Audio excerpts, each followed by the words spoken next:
To fight wokeness, vote Harris. The left's worst ideas flourish under Trump.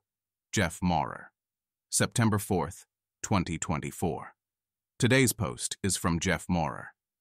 Jeff was senior writer for Last Week Tonight with John Oliver and currently writes the political comedy Substack, I Might Be Wrong. Trump wants the election to be about wokeness. He rails about wokeness constantly.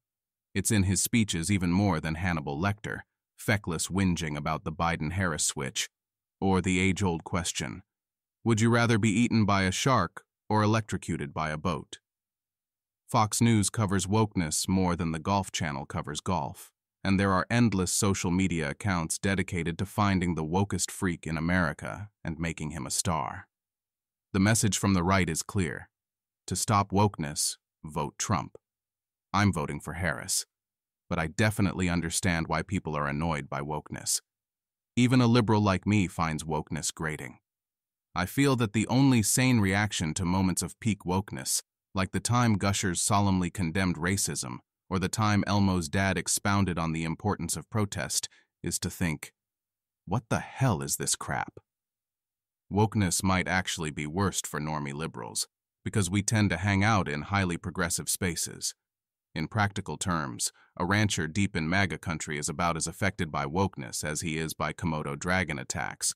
But liberals often work jobs where we have to wonder how many letters we need to add after LGBT in order to avoid an afternoon in the HR gulag. I used to work a job like that. I wrote for Last Week Tonight with John Oliver from 2014-2020. I was there while the woke wave built and crested, and I was also there for most of Trump's presidency. In my opinion, the two events were related. Wokeness rose largely because of Trump. There was a causal relationship that was probably most apparent to people who spent that time in deep blue spaces. That relationship creates an odd situation. Republicans want people to strike a blow against wokeness by voting for Trump. But in truth, probably nothing would breathe new life into wokeness more than a second Trump term. What is wokeness? No one knows. Woke is a word that resists definition, much like love or artisanal, which I think just means made by someone who wasn't wearing shoes. But whatever wokeness is, we can surely agree that its origins are in the far left.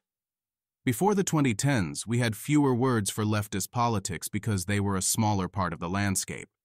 Sure, some lefty folks thought Obama was Hitler Part 2, and a few people envisioned a Dennis Kucinich-led renaissance, though that was mostly just Dennis Kucinich. But the left was marginal. If you weren't running a vegan bakery or in a polycule with a Marxist history professor, you probably didn't engage much with far-left politics. In the early 2010s, the far left grew. Occupy Wall Street and the Michael Brown shooting led to protests that mixed legitimate points about America's lingering injustices with dumbass hippie nonsense. Leftist protest movements are awkward for liberals because we often partly agree with the protesters' sentiments, but we differ on specifics and aren't convinced that the path to justice involves throwing a trash can through the window of a Pizza Hut. We also disagree with the leftist worldview in a fundamental way. Liberals see America as good but flawed. If the country was a car, we'd like to make repairs. The far left sees America as irredeemably wicked. If the country was a car, they'd like to load it with dynamite and drive it off a cliff, preferably with the person who built the car still inside. Trump is the far left's worst nightmare and dream come true at the same time. He's everything they hate, a racist, misogynist, uber-capitalist authoritarian. But he's also great for the far left because he validates their "America is bad" narrative. After all, what does electing Trump say about America? I have to admit that it doesn't say anything good. You can see how this puts people like me in a bind. I don't think that America is hopelessly racist and sexist, but we did elect that obviously racist and sexist guy. Once Trump took office, arguing that America isn't racist and awful felt like arguing that O.J. Simpson was great at anger management. You knew that at some point in the conversation, you were going to find yourself saying, okay, sure. But other than that, during Trump's presidency, it also felt like talking about anything other than Trump was bad form.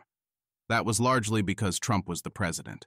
And though a woke teacher can tell your kid that triangles are racist, and a woke city council can change Main Street's name to Indigenous Bodies, straining under the yoke of Capitalism Boulevard, only a president can launch missiles or capture the Justice Department. During the Trump years, concerns about left-wing illiberalism were invariably met with, "But surely Trump is the bigger threat." And, yes, he was. It did not seem like the right time to punch left. You don't complain about the food on the Titanic. You don't whine that they're out of mini license plates with your name on them in the Jurassic Park gift shop. And you don't raise a fuss about lefty campus shenanigans when the president is shredding democratic norms. I saw firsthand how this dynamic stoked wokeness. In my office full of young, artsy New York types, you could practically feel the R in resistance get capitalized when Trump was sworn in. Here's how bad things were. Do you remember the Shia LaBeouf, Jaden Smith performance art piece where they protested Trump by chanting, "He will not divide us," over and over into a camera? We weren't sure if we should make fun of that.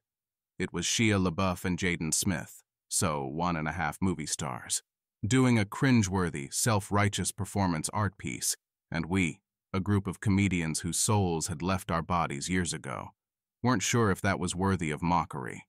In hindsight, that seems like clear evidence that Trump had scrambled our brains.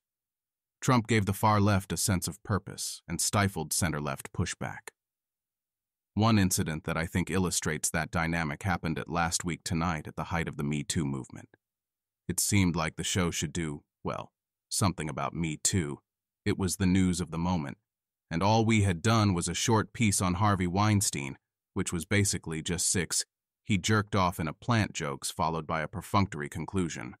There was starting to be some overreach. Al Franken had been run out of the Senate and the shitty men in media list was floating around. And as a show with unassailable progressive credentials, we seemed to be in a good position to comment. So I pitched a piece in which we would affirm the movement's value. It was time to rethink how we respond to sexual harassment, but also highlight the need to let the punishment fit the crime and respect due process. You know, bedrock liberal principles. And of course, we'd also make a bunch of "he jerked off in a plant" jokes, because it's a comedy show, and that's what pays the bills. There are many reasons why a Last Week Tonight pitch doesn't become a Last Week Tonight piece. The pitch might be muddled, derivative, unfunny, or even a half-remembered West Wing episode that you thought was your own idea. My pitch might have been any or all of those. I don't remember. And it didn't air, which is the usual fate of Last Week Tonight pitches. But the way that it died was unusual. I talked about the pitch with my colleagues, not John. It didn't get that far. And everyone agreed. The atmosphere made the piece an absolute non-starter. We just couldn't do it. And that was largely because of Trump. In light of his treatment of women, allyship was called for, not a pedantic liberal parsing that could be interpreted as both sidesing. This wasn't even necessarily the opinion of the people I was talking to. It was just a matter-of-fact assessment of the climate. And that assessment was probably right. If we had done that piece, the blowback might have been severe.